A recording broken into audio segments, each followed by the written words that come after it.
During the reunion dinner, my mother Eleanor locked eyes with me and declared to my father Sterling that I was never truly her daughter.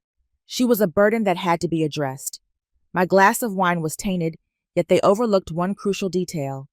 It's not as simple as eliminating a CIA officer. They didn't resolve an issue. A conflict was called forth. I'm Paige Blake. At 29, I found myself returning home for the first time in more than 10 years. The rental car glided quietly along the tree-shaded avenues of Atherton, California, a place where the air was thick with the scent of affluence and carefully kept mysteries. I had just arrived at SFO an hour earlier, the California sun striking me as unfamiliar against my skin. In this realm, opulent estates stood concealed behind grand wrought iron gates, shrouded from the gaze of those deemed unworthy. The Vance estate loomed above an imposing structure of stone and glass, a stark reminder of my childhood confinement. The coldness of the marble foyer greeted me immediately. Then I spotted Mrs. Gable, our housekeeper, the sole individual who had ever extended a gesture of kindness towards me in this place, discreetly handing me a hidden Hershey's bar during my childhood. Her gaze locked onto mine, filled with an unspoken anxiety, before she offered a desperate, nearly undetectable shake of her head and lowered it. The message was unmistakable. Before I had a chance to respond, my mother Eleanor suddenly showed up. She exuded elegance in a cream-colored Loro Piana dress, her posture impeccable. The fragrance of her Creed perfume enveloped us, creating an unseen barrier as she rested her hands on my shoulders, a gesture that resembled a hug, but felt more complex. The execution felt cold and rehearsed. "Paige," she said, her voice gliding effortlessly like a gentle breeze. She withdrew slightly her gaze, conducting a rapid discerning assessment. "Your demeanor is fierce, and there's an untamed spirit within you." A moment of quiet, unlike our usual rhythm. It wasn't an invitation. It was a definitive conclusion. The dinner unfolded at an elegant mahogany table, its polished surface reflecting the cool glow of a baccarat crystal chandelier above. The dinner was a lavish affair featuring exquisitely cooked Kobe beef tender asparagus and a wine that surpassed the price of my first vehicle. My father, Sterling Vance, the CEO of Vance Defense, shared exciting news about a new multi-billion-dollar contract with the Pentagon. My brother Julian, though not present, shone like the evening star, his recent success in a Silicon Valley tech firm celebrated with a sense of paternal pride. I felt like a mere afterthought. "And what about you, Paige?" My father finally spoke, his eyes lingering just shy of my own. "Are you still finding joy in your administrative role?" "It's satisfying," I remarked, the falsehood lingering like bitterness. Eleanor let out a soft, patronizing laugh. "At least it provides a sense of purpose and engagement. A serene life for her is the most we can wish for. Wouldn't you agree? My dear, stability is of utmost importance," my father remarked, his voice devoid of emotion. "Do you get what I'm saying, Paige?"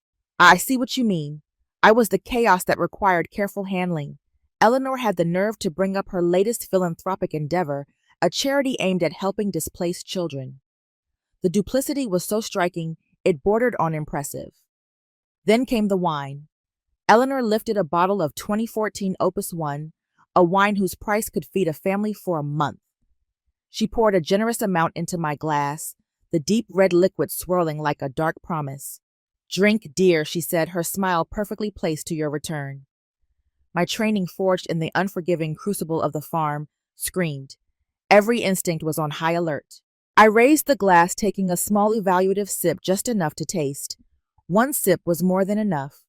The faint but unmistakable metallic tang, followed by a slow creeping heat in my throat. It was a signature I had been trained to recognize. A sophisticated, slow-acting cocktail designed to induce a cardiac arrest, a death that would look tragically natural. My blood ran cold. My eyes snapped to my mother. She was still smiling, a placid, serene expression that never reached the arctic chill of her eyes. She knew. The world began to tilt. My vision blurred, the brilliant chandelier fracturing into 1,000 splintered lights. The opulent dining room swayed, and my parents' voices became distorted, as if I were hearing them from underwater. But I heard the words. I heard every single one. Eleanor's voice, stripped of all pretense, was as cold and sharp as a shard of ice. She was never a daughter, Sterling. She was a liability, a rounding error in our legacy. Her tone was flat transactional, like discussing a bad investment. And it's time to write her off. My father said nothing. His silence was a roar. It was his signature on my death warrant. They weren't just disowning me, they were liquidating an asset. My body gave out. I slumped forward, my arm knocking over the wine glass. The Opus 1 red as blood spilled across the white linen, a violent stain on a perfect canvas. The last image seared into my mind was of my mother, a serene smile on her face, as she slowly, deliberately pulled on a pair of long white satin gloves. She was ready to clean up the mess that was me. But as darkness consumed me, a different voice echoed in the collapsing corridors of my mind. It was the voice of my instructors at Langley, hammered into my soul. Threat assessment, neutralize environment, survive counterattack. They thought this was the end. They thought they could simply write me off. They were wrong. This was the beginning. In the encroaching darkness, my mind drifted. The poison pulled me under, but instead of oblivion, it dragged me back through my own personal museum of scars, each exhibit in a testament to a long and carefully documented betrayal. The first memory to surface was from when I was 14. It smelled of solaring flux and motor oil. I had won first place at the state science fair. My project, an autonomous robotic arm I had built from scratch, had been my entire world for months. I'd spent sleepless nights in the garage, my hands covered in grease and small burns from the soldering iron, my mind electric with purpose. I came home that day clutching the heavy gold-plated trophy, my heart pounding with a childish excitement I hadn't yet learned to suppress. I found my mother in the living room arranging flowers. She glanced at the trophy, then at my grease-stained jeans, and her perfectly sculpted lips tightened in distaste. "Paige," she said, her voice dripping with disappointment. "A Vance girl shouldn't be messing with filthy machinery. You look unkempt." That night, there was a celebration dinner at the country club. Not for me, it was for Julian, who had just made the varsity tennis team. My trophy was quietly placed on a bottom shelf in my father's vast library, behind a collection of leather-bound encyclopedias. Within a week, it was gathering dust, a forgotten monument to an achievement that didn't fit the family narrative. I learned a valuable lesson. My victories were my own, to be experienced in silence. The darkness swirled, and another memory took its place. I was 15. The night air was cold, smelling of rain, and the acrid scent of burnt rubber. Julian, drunk and reckless behind the wheel of his brand new BMW, had crashed into another car, causing a minor injury to the driver. I was in the passenger seat, the only witness. My father arrived before the police, his face a mask of controlled fury. He didn't check on the other driver. He pulled me aside, his grip on my arm like a vice. "You'll say you were driving," he hissed, his voice low and urgent. "You're a minor. It will be a slap on the wrist. Julian's record must remain clean. He can't have this." Something inside me snapped. "No." I said the word, feeling foreign and powerful. "I won't." He stared at me, his eyes filled with a cold, hard hatred I had never seen before. "Your stubbornness," he seethed, "will be the ruin of this family." He wasn't talking about the accident, he was talking about me. I wasn't ruining the family, I was just refusing to be another one of its lies. That night, I became an adversary. The final exhibit in the museum was the most painful. I was 16. It was the straw that didn't just break the camel's back, it annihilated it. Julian, facing a failing grade in his AP English class, stole an essay from my computer and submitted it as his own. When the teacher who recognized my writing style discovered the plagiarism, Julian didn't confess. He claimed I had framed him out of jealousy, that I had hacked his email and submitted it myself to get him in trouble. Eleanor believed him without a moment's hesitation. She confronted me in my bedroom, her body trembling with a rage that was terrifying to behold. "You are a viper in this house," she screamed, her voice shaking. "You are consumed with envy for your brother." Then she did something I would never forget. She grabbed my birth certificate from my desk drawer, held it in front of my face, and ripped it in two. The sound of tearing paper was louder than her screaming. "I wish you had never been born!" She shrieked, the pieces fluttering to the floor like dead leaves. My father stood in the doorway, a silent spectator to my execution. When my mother's tirade subsided, he spoke a single quiet sentence. Go before you do any more damage. That was it. No trial, no defense. I was found guilty. I packed a single duffel bag that night and walked out of the house, the torn pieces of my identity still scattered on the carpet. I was invisible, a ghost in my own home, and now I was being exorcised. As I walked down the long, winding driveway toward the cold iron gates, a soft, wrinkled hand grabbed my arm. It was Mrs. Gable. In the faint glow of the porch light, I could see the tears streaming down her cheeks. She pressed a small roll of cash and a hastily made sandwich into my hand. Go, little one, she whispered, her voice thick with emotion. Go and make a life for yourself. A real life this place. It doesn't deserve you. It was the only act of kindness I received that night, a tiny flickering candle in the blizzard of betrayal. For years, the memory of her warm hand was the only thing that kept me from believing I was truly and completely worthless. It was my proof that I had at one point existed. A sudden sharp gasp for air brought me back to the present. The smell of damp earth and mold filled my nostrils. I wasn't in the dining room anymore. I was in the wine cellar. My CIA training kicked in instantly, a reflex overriding the fog of the drug-assessed Orient Decide Act. I did a quick mental and physical inventory. No obvious injuries, but my limbs felt heavy, my thoughts sluggish, no weapons, no communication devices. They had stripped me clean. They had dragged my unconscious body down here, planning to stage what a disappearance and accident. They had left me for dead, but then I saw it. On a small dusty wooden crate beside me sat a single butterfly-shaped hair clip, my hair clip. They must have removed it while moving me. A detail, a mistake, a fatal one. They were sloppy, they were arrogant. They thought they had disposed of a family problem, a difficult daughter who had outlived her usefulness. A cold, sharp clarity cut through the last remnants of the drug. I looked around the dark, damp cellar at the racks of priceless wine standing silent sentinel.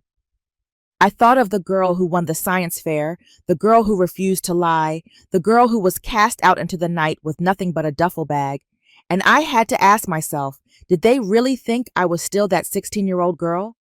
Did they forget what kind of world they threw me into? They had thrown me into the world, and the world had not been kind.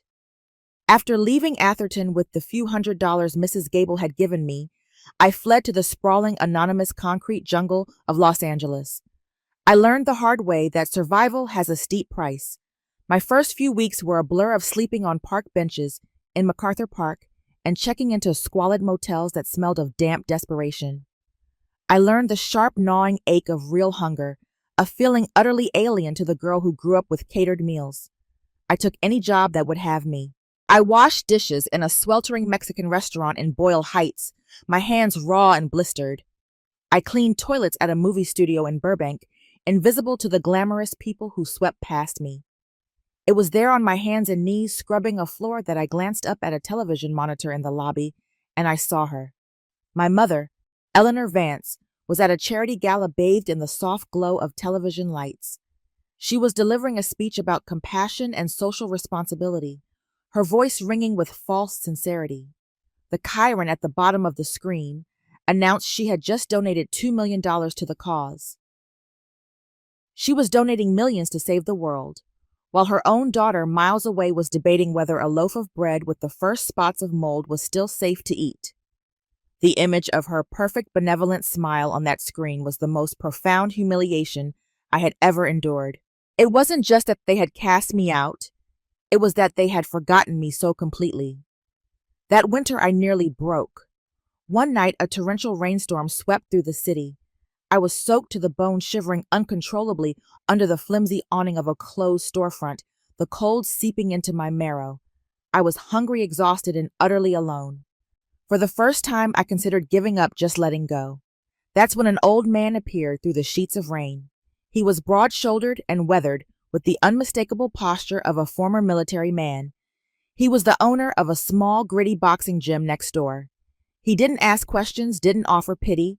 He simply handed me an umbrella and a steaming styrofoam cup of soup from a nearby deli. "You look like a fighter," he said, his voice a low, gravelly rumble. "You just haven't found your war yet." His words and the simple unconditional act of kindness shocked my system like a defibrillator. He saw a fighter where I saw only a victim. The next morning, I used my last $20 to buy a bus ticket and walked into a military recruitment office. If I couldn't have a family, I would have a unit. If I couldn't have love, I would have discipline. If the world was a war, I would become a warrior. The military gave me structure, purpose, and a way out. My intellect and a newly discovered ferocious physical endurance got me noticed. A few years later, I found myself at the gates of Camp Peary, Virginia, known to its initiates as the Farm, the CIA's legendary training facility. The Farm was designed to break you down and rebuild you into an instrument. They strip you of everything: your name, your past, your weaknesses, your emotions.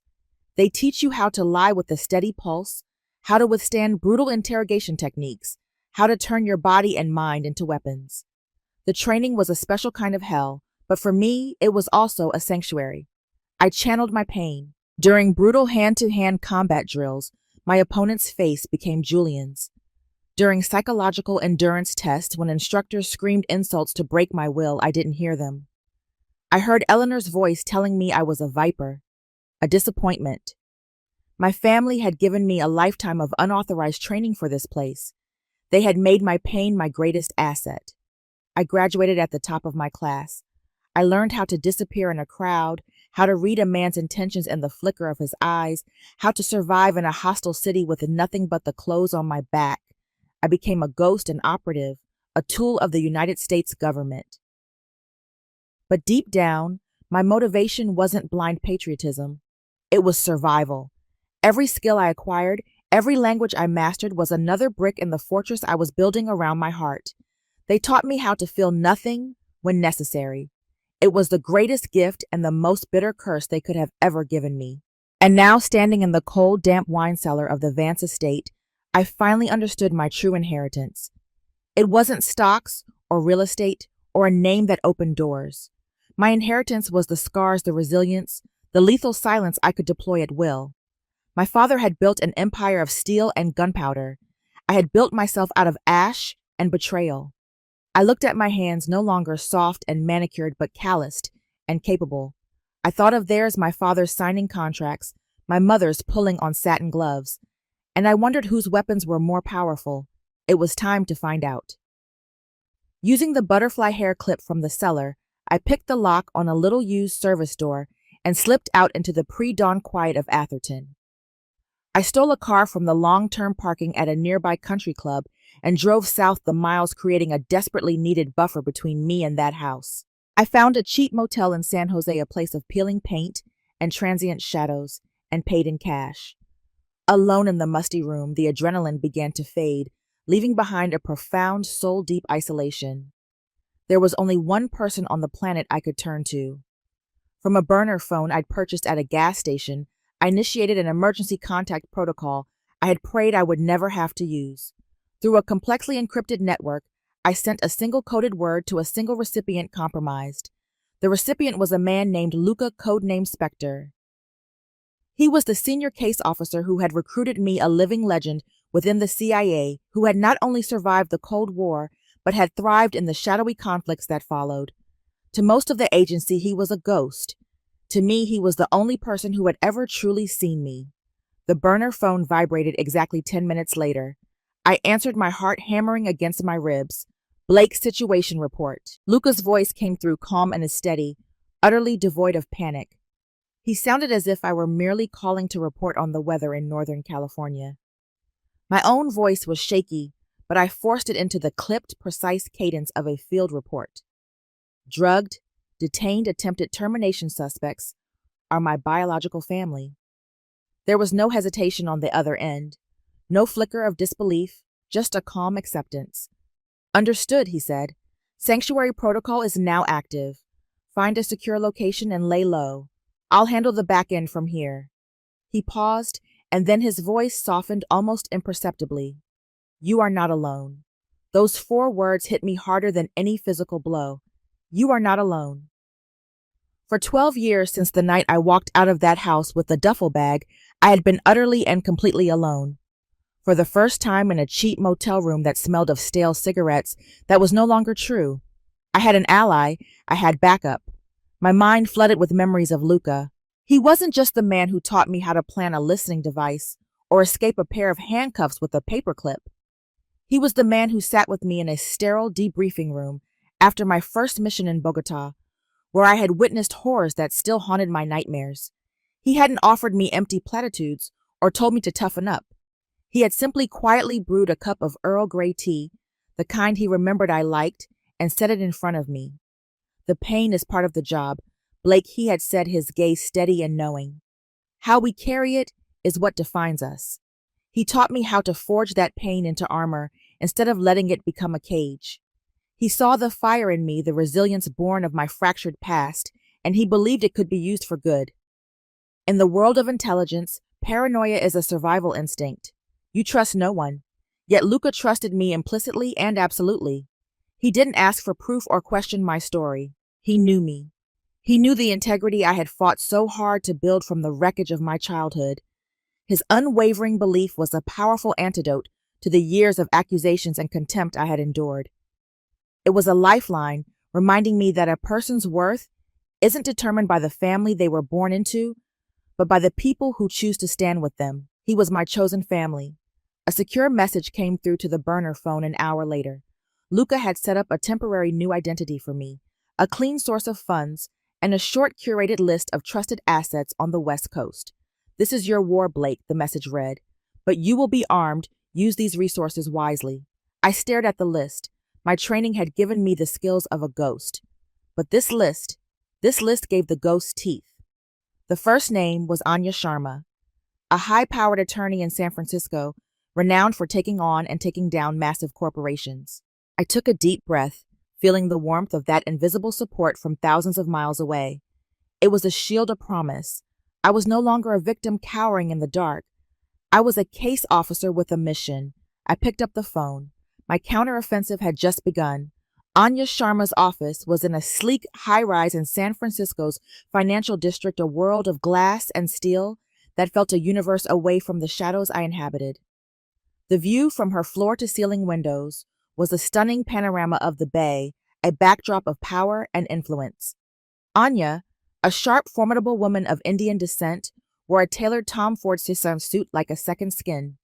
Her eyes were intelligent and piercing, and as I laid out the facts, the drugging, the cellar, the escape, they missed nothing. She didn't offer a word of pity or comfort. She listened with the intense focus of a predator. They believe you're dead, she stated when I finished, her tone crisp and analytical. It wasn't a question. That gives us the element of surprise. And to be clear, Paige, we aren't suing for emotional distress. That's weak, and it's what they'd expect. We are going after them for felony fraud, conspiracy to commit murder, and intentional infliction of harm. We will dismantle their reputation and attack the one thing they truly value, their money. Her cold, calculated professionalism was a balm to my own frayed nerves. This wasn't a family drama anymore. It was an operation. While Anya's team of hungry young paralegals began a deep dive into the Vance family's labyrinthine finances, the first crack in the facade appeared within 48 hours. They unearthed an older version of the Vance family trust, one that clearly listed me, Paige Blake, as a 1/3 beneficiary. Then they found the amendment. 6 months ago, my name had vanished, my entire share of fortune that could have let me disappear and live comfortably for the rest of my life had been quietly redistributed to my brother, Julian. The amended document had been officially filed just 3 weeks before Vance Defense publicly announced a landmark $5 billion arms contract with a Middle Eastern nation notorious for its human rights violations. Anya slid a printed clause from the contract across her vast mahogany desk. I read the sterile corporate language. A key provision required the executive board of Vance Defense to be of complete and unquestionable stability, free from any potential or pending familial disputes that could compromise security or public image. She looked at me, her sharp eyes holding mine. They didn't just disown you, Paige. They liquidated you. You were a potential of familial dispute that could have jeopardized the deal. They sold you for a contract. The words hung in the air, cold and heavy. I wasn't a daughter. I was a line item liability that had been deleted to close a deal. While Anya attacked the financial front, I worked the forensic one. Luca's list led me to Rex Donovan, a gruff but brilliant former NTSB investigator who now worked as a private consultant. We met near the quiet wooded road where my family had staged my disappearance. They had left my rental car crashed against a tree, a scene designed to look like I had panicked and fled after a single vehicle accident. Rex surveyed the scene with a practiced, cynical eye. He was a man who believed every accident had a story, and this one, he said, was pure fiction. Airbag deployed pre-impact, he grunted, pointing at the sensor data he'd downloaded from the car's black box. Someone triggered it, remotely amateur hour. He then held up a small vial containing a sample of the blood they had smeared on the steering wheel. And this blood, it's not yours. I had the DNA run against a sample you provided. It's a complete mismatch. A John Doe from a medical supply company, probably. Their arrogance was insulting. They thought a crashed car and a fake bloodstain were enough to erase a CIA officer. They had no idea who or what they were dealing with. The final piece of the local puzzle came from a grainy security camera video from a 24-hour convenience store half a mile from the crash site. The footage was timestamped just 7 minutes after the 911 call reporting the accident. A figure in a dark hoodie emerged from the woods, frantically looking around before scrambling into a black SUV that had been waiting with its lights off. As the figure turned to get in, the harsh fluorescent light from the store illuminated his face for a single damning second. Julian, my brother, the family's golden boy, the perfect polished heir, was the on-the-ground operative. He was the one who had wiped down the car, planted the blood, and run away into the night. This betrayal and its pathetic, cowardly execution somehow hurt more than my mother's cold-blooded command, but the biggest shock was yet to come. Back in the stale air of my motel room, I used my secure credentials and a satellite link to access the CIA's internal servers. I just needed to pull my mission logs from Panama, my ironclad alibi. The screen flashed a result that made my blood run cold. Access denied, data not found. My entire operational file from that week, every check-in, every report had been scrubbed, wiped clean. My burner phone rang. It was Luca. For the very first time since I'd known him, I heard a trace of genuine tension in his voice. Blake, we have a problem, a big one. That delete order didn't come from inside the agency. It was routed through a high-level server at Vance Defense, using a classified backdoor that almost no one knows exists. A cold dread settled in the pit of my stomach. This was impossible. Your father isn't just an arms dealer. Luca continued, his voice grim and low. He has reached deep. This isn't a family matter anymore, Paige. This has just become a matter of national security. Luca's words, a matter of national security, hit me like a physical blow. The news that my alibi had been scrubbed from CIA servers wasn't just a complication, it was a profound violation. The agency wasn't just my employer, it was my sanctuary, the only institution on earth where I felt I belonged, where my skills were valued, where my past didn't matter. They had taken the one clean part of my life and then smeared their filth all over it. They had reached with their dirty corporate hands into the heart of Langley and turned the Central Intelligence Agency into a tool to cover up a squalid family crime. The fury that ignited inside me was no longer a slow burn, it was a nuclear detonation. They had crossed every conceivable line. They didn't just want to kill me.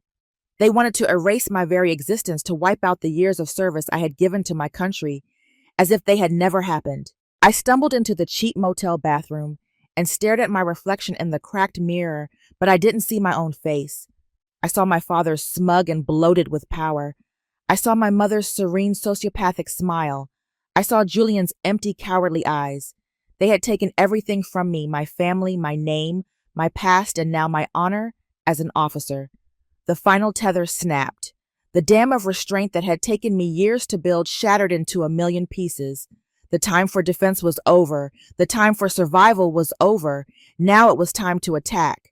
My hands gripped the edges of the porcelain sink, my knuckles turning white. A vow formed in my mind, not of words, but of cold, hard steel. It was a promise forged in the fires of absolute betrayal.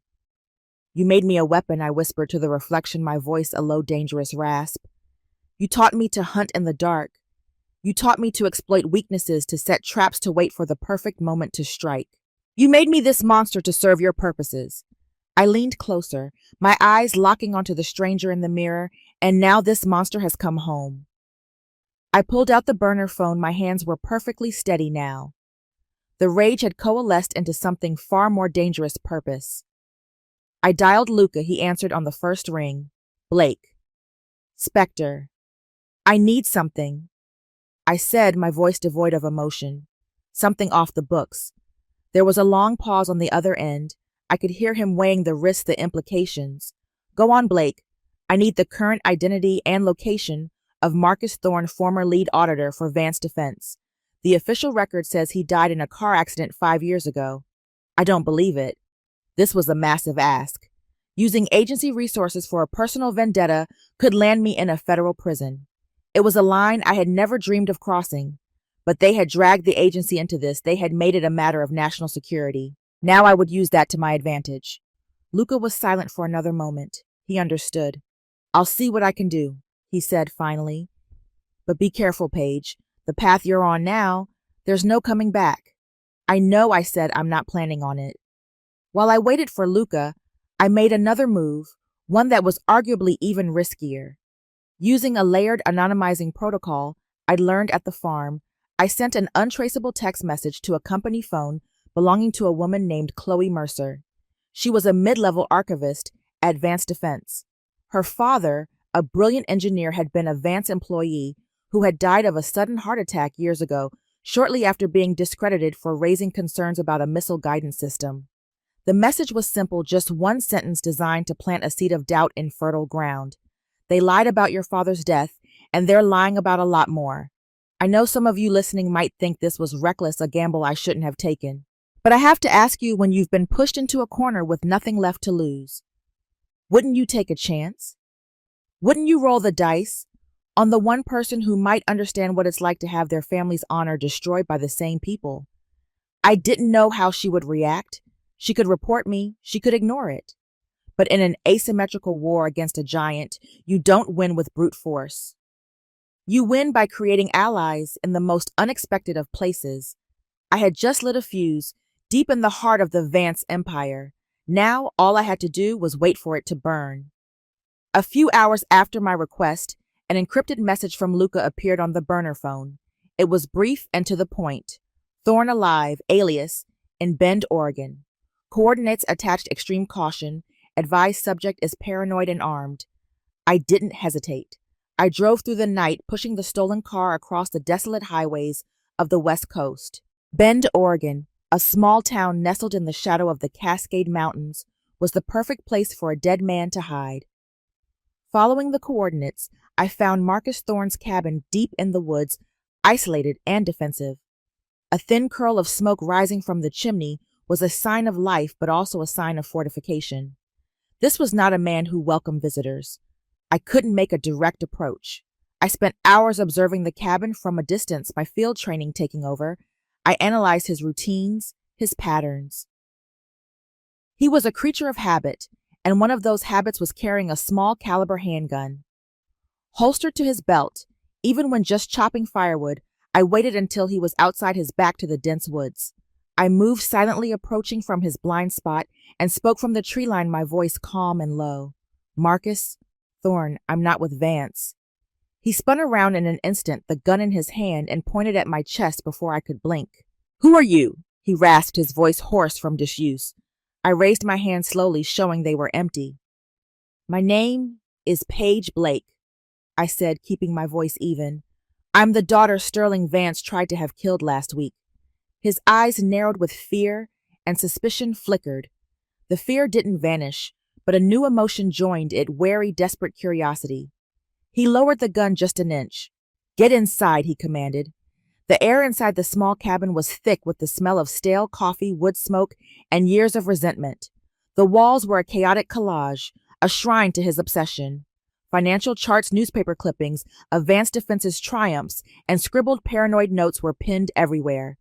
This wasn't a home, it was a command center for a one-man war. Marcus told me his story.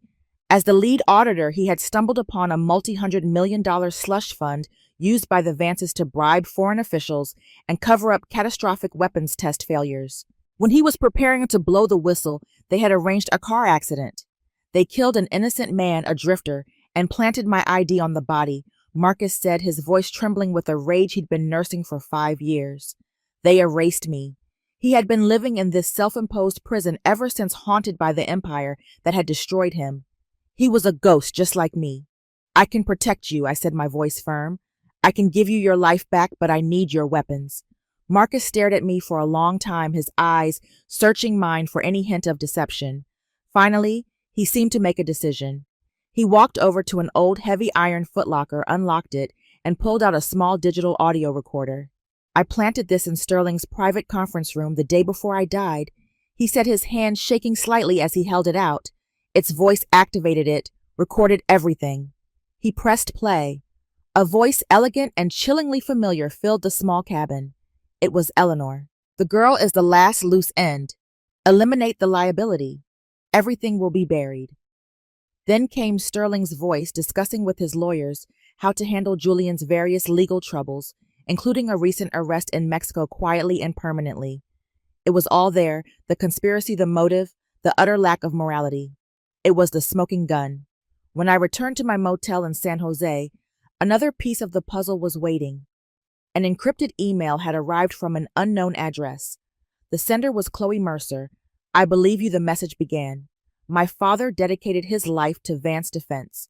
When he discovered a fatal design flaw in a new missile system, they fired him and branded him a traitor.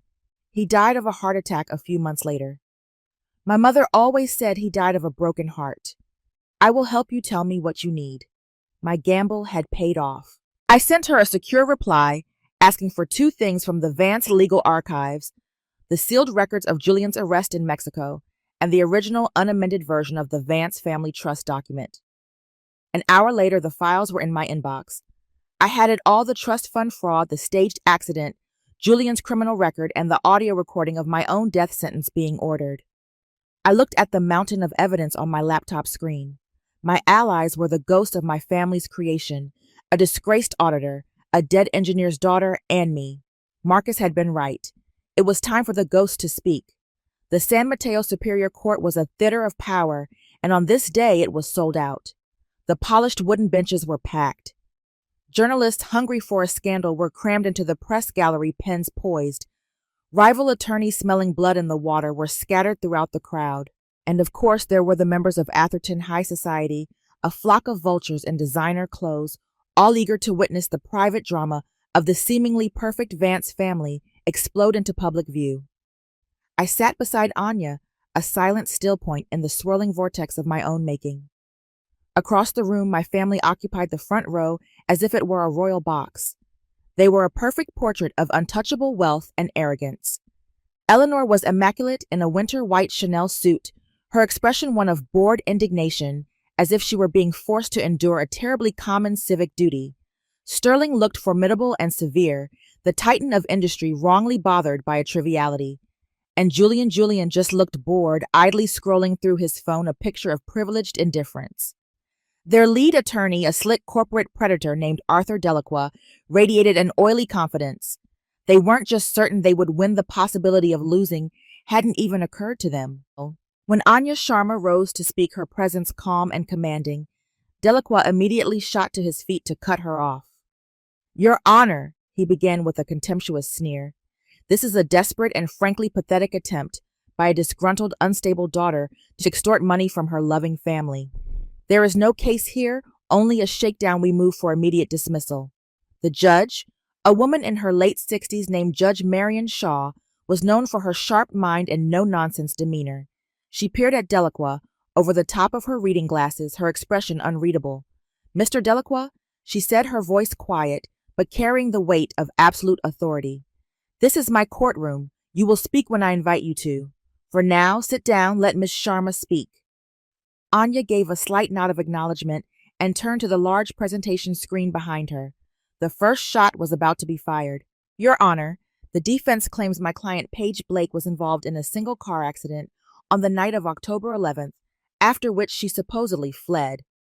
However, we have here a partially declassified mission log from the Central Intelligence Agency.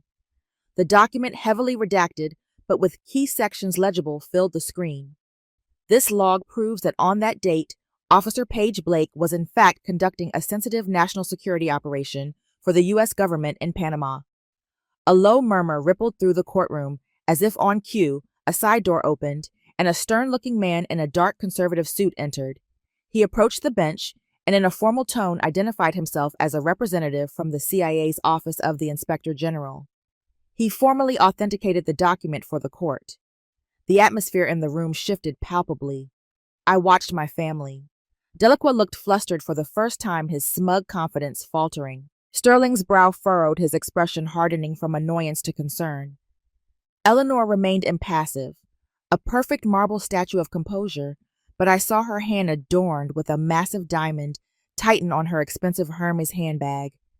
Anya let the moment hang in the air, allowing the implication to settle before delivering the second, more brutal blow. "And now, Your Honor," she said, her voice resonating with theatrical calm, "we would like to play a piece of audio for the court." She clicked a button on her laptop. A voice clear and crisp filled the silent courtroom. It was elegant, cultured, and utterly chilling. It was Eleanor's. "Put the hair clip in the glove box. It's a personal touch. No blood, no trauma. It will look like a minor accident." We'll say the girl panicked and ran. A collective gasp swept through the gallery. The journalist began scribbling furiously. I glanced at my mother. Her face, for the first time in my entire life, was a mask of pure, unadulterated shock. Her perfect composure finally violently cracked. Delacroix shot to his feet, his face red. "Objection, Your Honor. This recording is completely inadmissible. It was clearly obtained illegally." Judge Shaw's gavel came down with a sharp, definitive crack that silenced him. "Objection overruled, Counselor. As I'm sure you're aware, this is a preliminary hearing, not a jury trial. The court will hear it. Now, for the last time, sit down." Anya waited for the room to quiet again. She was a conductor orchestrating their public execution. "Your Honor," she said, her voice now ringing with power, "the prosecution would like to call its next witness to the stand, Mr. Marcus Thorne." The name meant nothing to most people in the room, but to my father, it was a death knell. The main doors of the courtroom swung open. A man in a clean but dated suit, his face pale but determined, walked steadily down the aisle. It was Marcus. A seismic shockwave ripped through the room. The press gallery erupted in a flurry of activity. Sterling shot to his feet, his face draining of all color until it was as white as a sheet. "No," he stammered, his voice a strangled whisper. "It can't be." Marcus Thorne took the witness stand, was sworn in, and then turned his gaze directly to my father, who was still standing frozen in disbelief. "Hello, Sterling," Marcus said, his voice clear and steady. "It's been a while." That was the moment the Vance empire truly began to crumble. Over the next hour, Marcus methodically and calmly detailed everything. The slush fund, the bribery, the cover-ups of failed weapons tests. He recounted how Sterling Vance had personally ordered the faked car accident that was supposed to have killed him. He provided account numbers, dates, and names, weaving a tapestry of corruption so vast and intricate, it left the courtroom breathless. By the time he finished, the room was in utter chaos. Delacroix was frantically trying to object to discredit to do anything, but it was like trying to patch a dam with chewing gum. The judge's gavel banged repeatedly, a desperate attempt to restore a semblance of order. When quiet finally returned, she looked directly at my family. Her eyes were chips of ice, devoid of any mercy or compassion. Based on the overwhelming evidence presented in this hearing, she declared, her voice ringing with the finality of a death sentence. "This court finds sufficient cause to order an immediate criminal investigation into Sterling Vance, Eleanor Vance, and Julian Vance, on charges including but not limited to felony, fraud, conspiracy, and attempted murder." She looked at each of them in turn, her gaze lingering for a moment on my mother's shattered, horrified expression. "This hearing is concluded." Her final gavel strike echoed through the silent courtroom like a gunshot, the sound that would forever mark the end of the long and fraudulent reign of the Vance dynasty. The fallout from the hearing was swift and brutal. The news spread like wildfire through the financial world. Vance defense stock plummeted, becoming worthless overnight. The Pentagon immediately suspended all existing contracts and launched a full-scale investigation. The media dubbed it the defense industry's Enron, a spectacular implosion of greed and corruption. From my anonymous hotel room, I watched the empire my father had built. On a foundation of lies and cruelty turned to ash on the evening news, I had expected to feel a triumph, a victory. Instead, there was just a vast, cold emptiness. I had won, but the price of winning was everything. I had 3 final loose ends to tie up. The first was Julian. I visited him at the federal prison where he was being held. He wore a standard-issue orange jumpsuit that hung loosely on his now gaunt frame. The golden boy glow had been extinguished, leaving behind a hollow, pathetic shell. He looked up as I sat down opposite him, a thick pane of plexiglass between us. "Paige," he said, his voice a weak rasp through the speaker. "I'm sorry." I looked at him not with hatred, but with a profound and weary pity. "No, you're not Julian," I said, my voice steady and even. "You're not sorry for what you did. You're only sorry you got caught." I let the truth of that sit in the sterile air between us. "You never saw me as a sister. I was just an obstacle in your path, another problem for Daddy to fix. Goodbye, Julian." I stood up and walked away without looking back, leaving him to the 25-year sentence he had earned and to the hollow truth that he had authored his own destruction. My second visit was to my father. Sterling had suffered a mild stroke after the hearing and was now residing in a high-end long-term care facility overlooking the Pacific. I found him sitting in a wheelchair by a large window, staring out at the ocean, a king surveying his lost kingdom. He didn't turn or acknowledge me when I entered the room. His once commanding presence had shriveled into a fragile silence. On the table beside him, I placed the old Zippo lighter he had carried for years, its brass casing worn smooth. "You had a choice," I said softly, more to myself than to him. "You had a chance to be a father. You chose to be a CEO instead." I paused, waiting for a response that I knew would never come. "I hope it was worth it." He remained silent, his gaze fixed on the horizon. His silence was no longer a weapon of complicity. It was the empty final silence of absolute defeat. I left, closing that chapter of my life for good. The most difficult confrontation was the last. Eleanor was under house arrest in the Atherton mansion, now a cold, empty mausoleum echoing with her failures. When she saw me, her eyes, once so cold and controlled, were wild with a frantic, cornered fury. "You," she shrieked, her voice raw. "You've ruined everything. You were always a curse on this family." I looked at her, standing amidst the ruins of her perfect life, and I felt nothing but a distant clinical detachment. "No, Mrs. Vance," I said, my voice quiet but firm. "I'm not the curse. I am the consequence of your choices." I held her crazed gaze. "You taught me that in this world, only the strong survive. You taught me that sentiment is a weakness, and that all that matters is winning." I gave her a small, cold smile. "And I learned the lesson well, so thank you for the education." I turned and walked out of the house for the last time, her screams of rage and denial fading behind me until they were nothing but a faint, pathetic echo. That night, I stood on the balcony of my hotel room, looking out at the glittering expanse of San Francisco. The war was over. I had won. I had justice. I had destroyed the people who tried to destroy me. But after all of it, a question lingered in the sudden, terrifying silence. Who was I now? I was no longer a Vance. I was no longer an active officer operating in the shadows. For the first time in my adult life, I was completely and utterly free. And that freedom was both exhilarating and terrifying. The question was no longer how to survive. It was how to live. 2 weeks following my last trip to Atherton, I handed in my resignation to the agency. Luca managed everything with a calm demeanor, making certain that my exit was seamless and final. During our previous gathering, a poignant goodbye in a serene Virginia diner, he gently pushed a small envelope toward me across the table. Within lay a fresh passport bearing a different name, symbolizing a chance to start anew. "You've served this country with great honor, Blake," he said, his gaze warm and understanding. "Now, it's your moment to take what you need." I expressed my gratitude to him, my guide, my selected kin, the sole paternal presence I had ever experienced.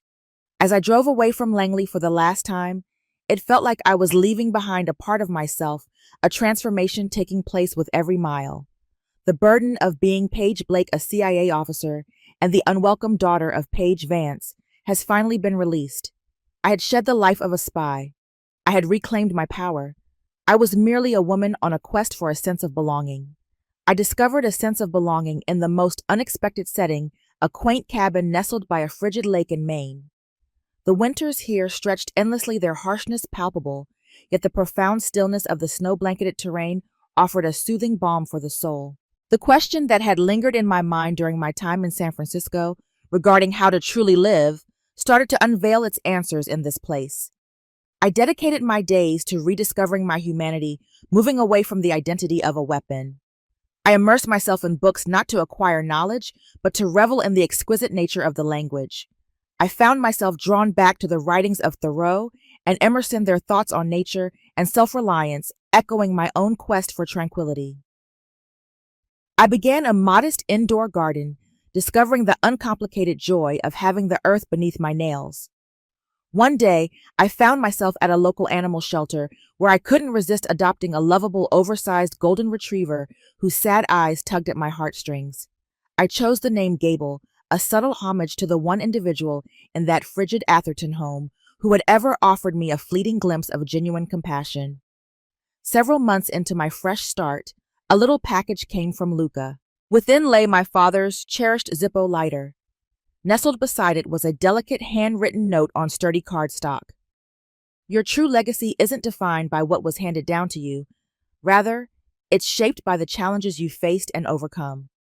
I grasped the Zippo, its comforting heft, a reminder of a past I thought I had left behind. For a brief instant, I felt an urge to open it and catch a glimpse of the flickering flame. I chose to tuck it away in an old wooden box, carefully placing it on the highest shelf of a closet. The past shaped my narrative, yet it would not dictate the path ahead. My legacy will unfold in the serene, tranquil moments ahead, rather than in the tumultuous trials I have endured. I've come to understand that the journey of healing is anything but linear. There were nights when I would awaken with my heart racing, the lingering sensation of a fight or flight instinct surging within me. There were days when the stillness of the cabin seemed to envelop me, transforming what should have been tranquility into an overwhelming sense of isolation. Yet, I found myself drawn back to a profound insight from the psychologist Viktor Frankl. When we find ourselves unable to alter a situation, we are called to transform within. The betrayals, the cruelty, and the years of feeling worthless were beyond my control. Yet I had the power to reshape the influence they had on my current life. I discovered how to find calm amidst the waves of anxiety. I discovered how to embrace the solitude until it faded away. In my journey, I discovered the power of forgiveness, not for those who wronged me, as their actions were beyond absolution, but for myself, for the burden I had borne from their transgressions for far too long. This morning, I found myself by the window, cradling a steaming cup of tea as I watched the sun gently rise over the still frozen lake. The sky transformed into stunning hues of pink and gold, adorning the snow and ice with an awe-inspiring elegance. Gable nestled at my feet, his gentle, steady breathing creating a soothing melody in the stillness of the room. For the first time in what felt like ages, a wave of tranquility washed over me, enveloping me in a profound and absolute calm. They attempted to wipe my identity away, yet I discovered who I truly was. They attempted to suppress me, yet they were unaware that I was destined to grow. In this serene stillness of a deep winter, I found myself starting to flourish at last.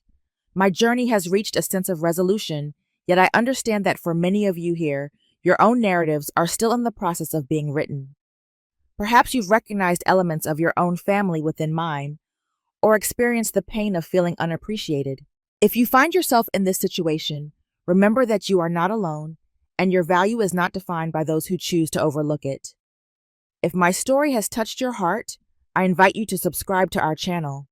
There are countless narratives similar to mine that yearn to be shared, tales of perseverance, of discovering courage in the shattered moments, and of creating a fresh beginning. One dawn at a time.